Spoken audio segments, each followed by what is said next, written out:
जय हिंद। आज हम पढ़ेंगे क्लास 10th का प्रश्नावली 9th बी, जिसमें प्रश्न संख्या 8 को सॉल्व करेंगे। ठीक है, तो आइए देखते हैं। दिया गया है कि एक नहर के एक तट पर एक टीवी टावर ऊर्ध्वाधर खड़ा है। टावर के ठीक सामने दूसरे तट के एक अन्य बिंदु से टावर के शिखर का उन्नयन कोण 60 अंश है।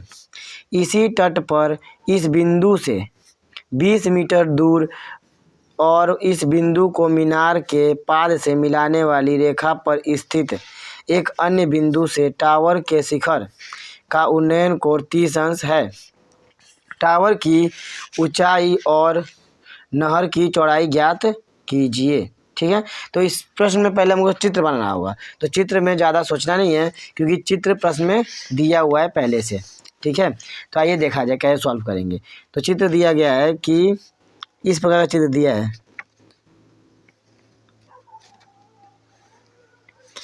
ए और बी जो है वो हो गया टावर, ठीक, और सी और बी हो जाएगा नहर, बीच की ये नहर है। ठीक है, नहर, सी और बी है नहर, और जो डी है वो अन्य बिंदु है जो उस बिंदु से 20 मीटर की दूरी पर था। ठीक है, और इस बिंदु से उन्नयन कोण बन रहा था 60 अंश। बिंदु सी से उन्नयन कोण 60 अंश दिया गया था और बिंदु डी से उन्नयन कोण 30 अंश दिया गया था। यानी कि यह चित्र आपके प्रश्न में दिया गया है, इसे हमें सॉल्व करना है। पता करना है टावर की ऊंचाई, जो मान लेते हैं h, ये ऊंचाई पता करना है, और नहर की चौड़ाई, जिसे मान लेते हैं हम टोटल चौड़ाई, दूरी मान लेते हैं x, और नहर की चौड़ाई हो जाएगी आपकी x - 20 मीटर। ठीक है, यानी टोटल हो गया x डी से बी तक, और नहर का हो जाएगा x - 20 मीटर। तो इसे सॉल्व करने के लिए हमें क्या पता करना है, पहले हम लेंगे त्रिभुज ए डी और बी। तो लिखा जाएगा कि त्रिभुज ए डी और बी में, इस प्रकार लिख के फिर क्या करेंगे, इसमें हमें चाहिए ऊंचाई और आधार। ठीक, ऊंचाई और आधार, तो किस अनुपात में ऊंचाई आधार दोनों होता है, तो ऊंचाई बटा आधार होता है tan थीटा में।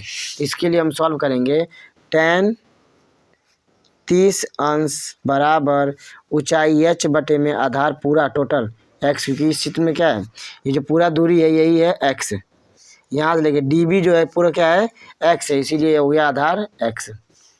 h बटे x, tan 30 अंश का मान, tan 30 अंश का मान होता है 1 बटे करनी में 3, और h का मान h और बटे में x का मान x। 1 बटा करनी में 3 बराबर h बटे x। हमें यहाँ h का मान ही निकालेंगे, क्योंकि हम h के बराबर में सबको करेंगे।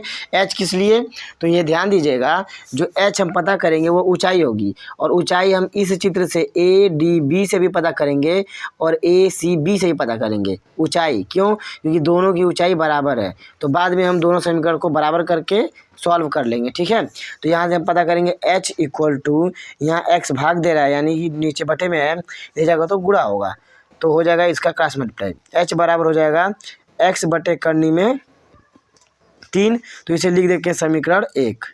ठीक है, अब देखते हैं त्रिभुज किस में, त्रिभुज ए सी और बी में। तो हो जाएगा त्रिभुज ए सी और बी में।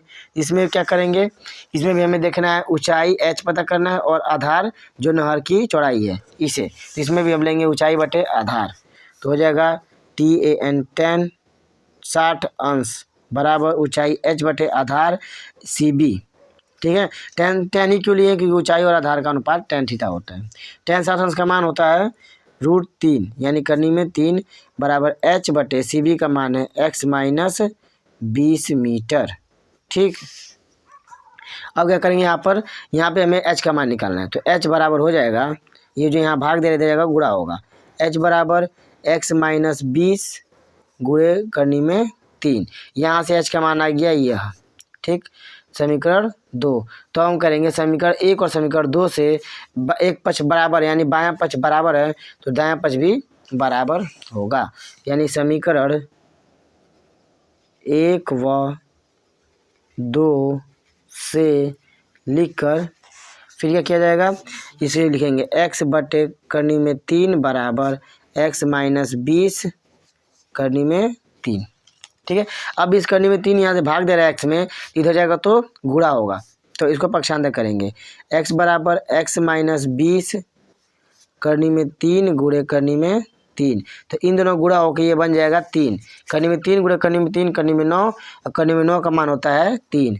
तो x बराबर 3x माइनस 20, ये जो 3 यहाँ होगा इसको हमने आगे ला दिया। ठीक है, अब 3 का गुणा इन दोनों में होगा क्योंकि ब्रैकेट के अंदर है, तो ये जो 3 है इन दोनों से गुणा करेगा। तो x बराबर 3x माइनस 3 दूना 6 यानी कि 60, जीरो लगा देंगे। 3x माइनस 60, x को पक्षांतर करेंगे तो हो जाएगा x माइनस 3x बराबर माइनस 60। क्यों माइनस 3x? क्योंकि इधर प्लस में था, आगे प्लस था, इधर आएगा तो माइनस में, तो घटाएंगे तो आ जाएगा minus 2x equal to minus 60। तो हो जाएगा x बराबर, ये कट जाएगा, ठीक है, और 2 से 60 कट गया 30 बार में, x बराबर 30 मीटर। ठीक, इसका मतलब क्या समझे? इसका मतलब यह है कि ये जो x की दूरी है, पूरी की पूरी दूरी बिंदु D से लेकर B तक की दूरी आ गई 30 मीटर, और जो कि बिंदु D और C के बीच की दूरी थी 20 मीटर, और नहर की दूरी क्या है x माइनस 20। तो हम लिखेंगे कि नहर की लंबाई बराबर, जो पूछा गया था, नहर की चौड़ाई बराबर x माइनस 20, x का मान आया है 30, 30 माइनस 20 यानी कि 10 मीटर। तो आपका जो नहर की चौड़ाई है वो होगी 10 मीटर। और पूछा है टावर की ऊंचाई, तो टावर की ऊंचाई h बराबर क्या होगा? h बराबर दिया गया था पहला क्वेश्चन, x बटे करनी में 3, x का मान हमें पता है जो कि 30 है, तो लिख सकते हैं 30 बटे करनी में 3। ये याद रखिएगा कि कभी भी करनी वाली संख्या हर में नहीं होनी चाहिए, तो इसे हम ऊपर करेंगे यानी अंश में करेंगे। किस प्रकार? तो करनी में 3 का ऊपर नीचे दोनों गुणा करेंगे, जैसे कि 30 बटे करनी में 3 गुणे करनी में 3 बटा करनी में 3, तो करनी में 3 और करनी में 3 ये बन जाएगा 3, और ये हो जाएगा 30 करनी में 3, यानी इसका जवाब होगा 30 करनी में 3 बटे 3। तो 3 से 30 कट रहा है तो यहाँ काट सकते हैं, 3 से 30 कट गया बार में 10 बार में, तो आपका आंसर आ जाएगा 10 करनी में 3, यानी कि जो ऊंचाई होगी टावर की ऊंचाई आ जाएगी 10 करनी में 3 मीटर, और नहर की चौड़ाई आ गई 10 मीटर। ठीक है, अब देखते हैं अगले प्रश्न को। अगला प्रश्न है 1.2 मीटर लंबी एक लड़की भूमि से 88.2 मीटर की ऊंचाई पर एक क्षैतिज रेखा में हवा में उड़ रहे गुब्बारे को देखती है। किसी भी क्षण उस लड़की की आँख से गुब्बारे का उन्नयन कोण 60 अंश है। कुछ समय बाद उन्नयन कोण घटकर 30 अंश हो जाता है। इस अंतराल के दौरान गुब्बारे द्वारा तय की गई दूरी ज्ञात कीजिए। यानी कि हमें यहाँ से लेकर यहाँ तक की दूरी पता करना है, और ऊंचाई दे दिया गया है। ठीक है, ये ध्यान दीजिएगा कि जो लड़की की ऊंचाई है वो भी 1.2 मीटर, यानी जो लड़की है वो 1.2 मीटर ऊंची है। ठीक, तो वो अपने आँखों से देख रही है, तो जो टोटल ऊंचाई दी गई है 28.2 मीटर, वो उसकी आँखों से ऊंचाई बन रही है। ठीक है, तो ये ध्यान देना होगा। ठीक है, तो हम क्या करेंगे, जो 88.2 मीटर है उसमें लड़की की ऊंचाई को घटा देंगे, तो हमें मिल जाएगा कि हाँ वहाँ आँखों से कितनी दूरी थी। ठीक है, और उसके बाद क्या करना है, हमें पहले इस ऊंचाई को लेंगे इस त्रिभुज में ना, इस बड़े वाले त्रिभुज में क्या करेंगे, ये ऊंचाई हो जाएगा और ये आधार हो जाएगा, तो पूरी दूरी मिल जाएगी। ठीक, ऊंचाई हो जाएगा, आधार हो जाएगा, और 30 अंश की मदद से हम यहाँ से लेके यहाँ तक की दूरी ज्ञात कर लेंगे, जो कि पूरा हो जाएगा। उसके बाद छोटे वाले चित्र में देखेंगे तो इस वाले में हम क्या करेंगे, ये वाली दूरी ज्ञात कर लेंगे। ठीक, और पूरी दूरी में से इस दूरी को घटा देंगे तो क्या आ जाएगा, ये जो तय दूरी है गुब्बारे द्वारा वो पता चल जाएगा। ठीक है, तो आइए इसे सॉल्व किया जाए।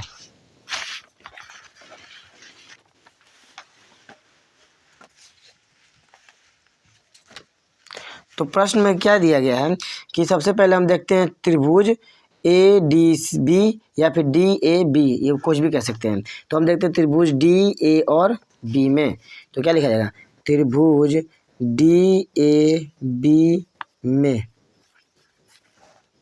ठीक है, त्रिभुज DAB में इसमें क्या है, 30 अंश है। ठीक है, यहाँ पर 30 अंश दिया गया है, तो 30 अंश की मदद से हम सॉल्व करेंगे। तो लिखा जाएगा tan 30 अंश बराबर ऊंचाई है 88.2 -1.2 मीटर। ऐसा क्यों? क्योंकि जो 88.2 मीटर दिया गया है ये पूरा है, यहाँ से लेकर यहाँ तक, ये लड़की की पैर की दूरी तक।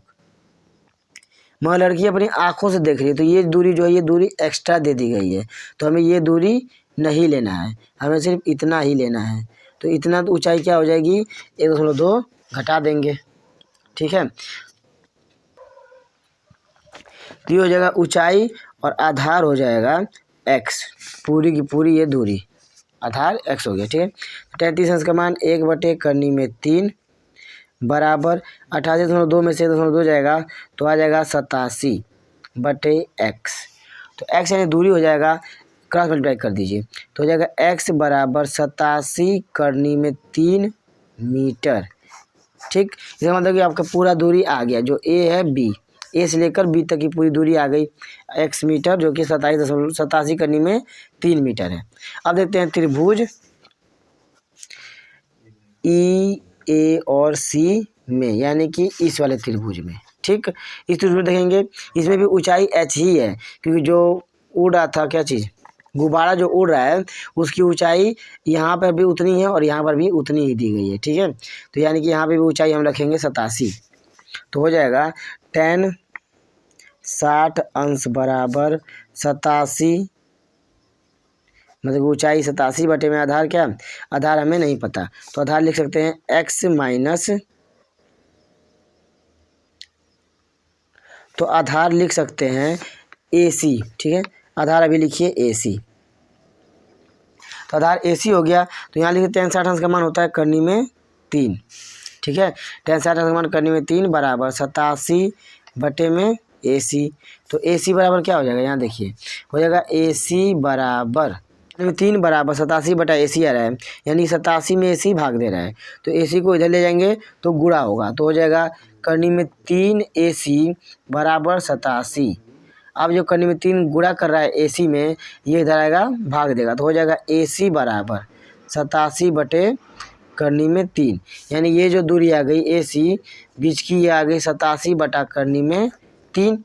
हमें बताना है कि गुब्बारा कितनी दूरी चला है, ठीक, ED, तो हो जाएगा ED बराबर CB, और CB कैसे निकालेंगे, तो CB निकालने के लिए हमें करना पड़ेगा CB बराबर क्या, पूरा दूरी x माइनस AC, ये जो ज्ञात किए हैं, तो पूरा दूरी x में से AC घटा देंगे, ठीक। तो हमें गुब्बारा द्वारा तय दूरी ज्ञात हो जाएगा, ठीक है। तो कितना दिया है, 87 करनी में 3 में से घटा देंगे 87 बटे करनी में 3, इतना घटाना है, इसे सॉल्व करना है। तो इसे हल किया जाए तो इसका हो जाएगा हमारा LCM लेंगे करनी में 3, ठीक। इसका LCM करनी में 3 आ गया, और करनी में 3 इसके नीचे कुछ नहीं है, तो यानी डायरेक्ट गुणा, करनी में 3 गुणा इसमें किया जाएगा, तो हो जाएगा 87 गुणे करनी में 3 गुणा 3 में करनी में 3 में करेंगे तो हो जाएगा 3 माइनस 87 करनी में 3 से करनी में 3 कट गया, आ गया केवल 87 गुणे करनी में 87 गुणे 3, यानी 87 का 3 में गुणा करिए, 7 लिए के इसका 1 80 लगा 2, 8 3 24 25 26 माइनस 87 बटे करनी में 3 आ जाएगा आपका, इसमें 87 घटाइए 7 8 9 10 11, यानी 4 8 9 10 11 12 13 14 15, यानी 7, और इधर आएगा 174 बटे करनी में 3। तो करनी में 3 को हर में नहीं रखा जाता है, ठीक है। तो इसे सॉल्व करेंगे, तो सॉल्व कैसे होगा, 174 बटा करनी में 3, तो इसको करनी में 3 हटाएंगे इस तरह, 174 बटे करनी में 3 गुणे करनी में 3 बटा करनी में 3, ठीक है। करनी में 3 से गुणा और करनी में 3 से भाग देंगे, तो इस तरह से हो जाएगा करनी में 3 ये बन जाएगा 3, क्योंकि करनी में 3 वाली संख्या गुणा होगा 2 जैसा, तो हो जाता है 3, और ऊपर आ जाएगा 174 करनी में 3, ठीक है। यहाँ जो कि 174 दिया गया वो 3 से कट रहा है, तो इसे हम 3 से कटा देंगे, कितने बार में, 3 5 15 2 बचा 2, तो 24 3 8 24, तो हो जाएगा 58 करनी में 3 मीटर, यानी जो गुब्बारा चला है वो 58 करनी में 3 मीटर की दूरी तय किया है, ठीक है। अब अगला प्रश्न है, एक सीधा राजमार्ग एक मीनार के पाद तक जाता है, ठीक है। तो इसको पहले हम बनाते हुए चले, ठीक। इस प्रश्न को हमें सॉल्व करना है अपने आप, यानी अपने आप इसका चित्र बनाना है। तो पहले बना लेते हैं। तो मान लेते हैं एक कोई मीनार है, इसका पाद है ए और शीर्ष मान लेते हैं बी। ठीक, कोई राजमार्ग है, सीधा राजमार्ग कोई रास्ता है जो इसके पाद तक चला आ रहा है, यानी कि इसके बेस तक, आधार तक चला आ रहा है। ठीक है, उसके आगे लिखा है मीनार के शिखर पर खड़ा एक आदमी, यानी यहाँ पर पॉइंट बी पर कोई आदमी खड़ा है, कार को 30 अंश के अवनमन कोण पर देखता है, यानी कार यहाँ पे इस समय है BAC, मान लीजिए C बिंदु पर है कार, इसे इस मीनार से खड़ा होकर वो देख रहा है 30 अंश के कोण बना, 30 अंश के कोण से। ठीक, यहाँ से 30 अंश के कोण से देख रहा है, तो इसका एकांतर कोण ये होगा, तो ये भी 30 अंश ही होगा। किस नियम से? एकांतर कोण के नियम से। ठीक है, कोण पर देखता है जो कि मीनार के पाद की ओर एक समान चाल से जाता है।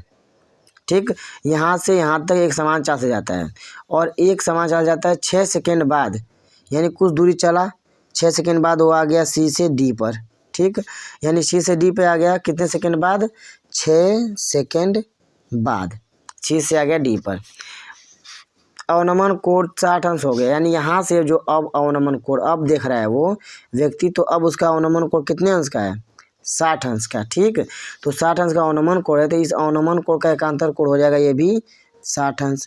हमें तो इससे मतलब है, इससे तो कुछ नहीं करना है, हमें यहाँ से सॉल्यूशन लाना है। ठीक, 60 अंश हो गया। इस बिंदु से मीनार के पाद तक पहुँचने में कार को द्वारा लिया गया समय ज्ञात कीजिए, यानी कार जो है यहाँ से D से A तक कितने समय में पहुँचा है, यानी कि हमको ये ज्ञात करना है DA। ठीक है, DA पता करना है। अब कैसे करेंगे? तो इसको भी सॉल्व करने के लिए सबसे पहले हमें इस मीनार की ऊंचाई H मान लेते हैं। ठीक, ऊंचाई H मान लेंगे, और ये पूरी की पूरी दूरी क्या मान लेंगे? पूरी की पूरी जो आधार है, यानी बिंदु C से बिंदु A तक, ये पूरी दूरी हम मान लेते हैं x।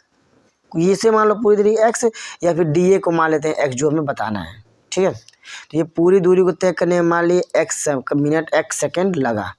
ठीक, अब ये कार यहाँ से लेकर यहाँ तक जाना है। सबसे पहले हम लेंगे त्रिभुज BC और A, यानी BCA में इसकी मदद से ऊंचाई लेंगे और आधार लेंगे। ऊंचाई आधार से हम h का वैल्यू निकालेंगे।